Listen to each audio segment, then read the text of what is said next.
So if you're looking for a way to add your website to your Facebook page or profile, so this video is for you. So the first thing is that you simply need to have access to your Facebook page.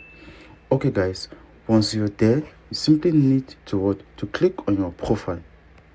So after which you simply scroll down, you click on about. So after that you scroll down, and you click on see more about.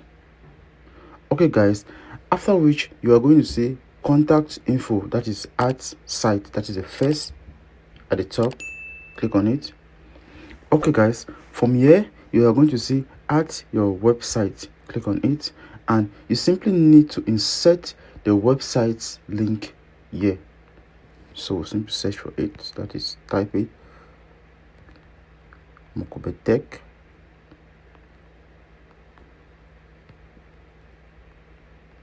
So after which you click on save.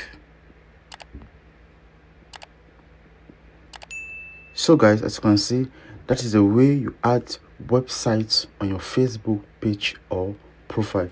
Thank you guys for watching. Don't forget to leave your comments in the comment section below. If you face any difficulty doing this, we love you all. See you in our next tutorial. Peace out.